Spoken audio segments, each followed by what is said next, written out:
മട്ടനും ചിക്കനും ഒന്നും ഇല്ലാതെ ഒരു അടിപൊളി സ്റ്റൂ ഉണ്ടാക്കിയാലോ? Hello, hi and welcome to upside down treats.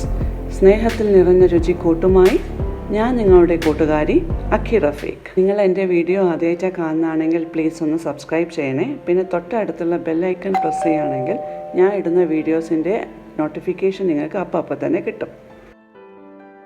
നമ്മളുടെ സോയ ചങ്ക് സ്റ്റ്യൂയുടെ ഇൻഗ്രീഡിയൻസ് എന്തൊക്കെയാണെന്ന് നോക്കാം.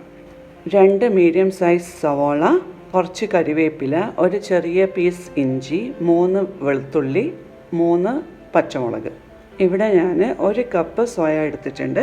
20 മിനിറ്റ് പച്ചവെള്ളത്തിൽ സോക്ക് ചെയ്ത് വെച്ച സോയയാണ് ഇത്. 2 മീഡിയം സൈസ് പൊട്ടാറ്റോ, 1 ക്യാരറ്റ്. ഇതൊക്കെയാണ് നമുക്കിതിന് വേണ്ടത്. കുക്കറിൽ 4 ടേബിൾ സ്പൂൺ ഓയിൽ ഒഴിച്ചിട്ട് നല്ലോണം ഒന്ന് ചൂടാക്കിയെടുക്കുക.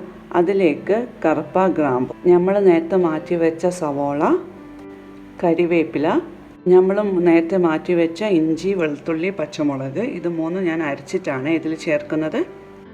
ഇതിലേക്ക് പൊട്ടാറ്റോയും ക്യാരറ്റും ഇടുക.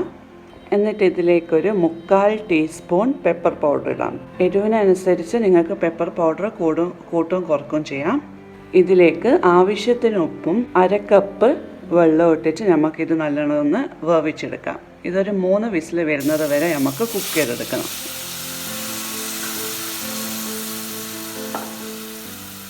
നമ്മളുടെ ഈ വെജിറ്റബിൾസ് 3 വിസിൽ വന്നിട്ടുണ്ട്.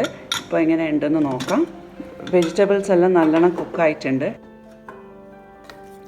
എന്നിട്ട് ഇതിലേക്ക് നമ്മൾ നേരത്തെ മാറ്റി വെച്ച സോയ ചങ്ക്സും പിന്നെ 2 കപ്പ് തേങ്ങാപ്പാൽ ഇട്ടിട്ട് നമുക്ക് വിസിൽ വരിപ്പിക്കണം. തേങ്ങാപ്പാൽ ഞാൻ 1-ാം പാൽ തന്നെയാണ് എടുത്തത്.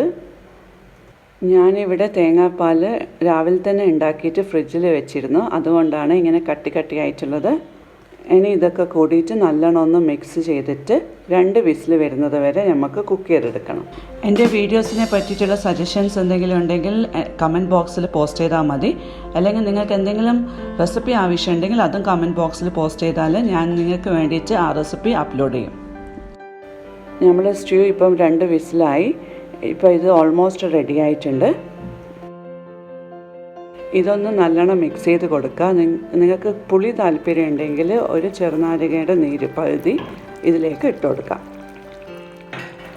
ഇത് നല്ലോണം ഒന്ന് മിക്സ് ചെയ്ത് കൊടുത്തിട്ട് കരിവേപ്പിലേൻ്റെ തണ്ട് ഇതിൻ്റെ മേലെ വെച്ച് കൊടുക്കുക. എന്നിട്ടൊരു 5 മിനിറ്റോളം ചെറിയ തീയിൽ നല്ലോണം ഒന്ന് തിളപ്പിച്ചെടുക്കുക.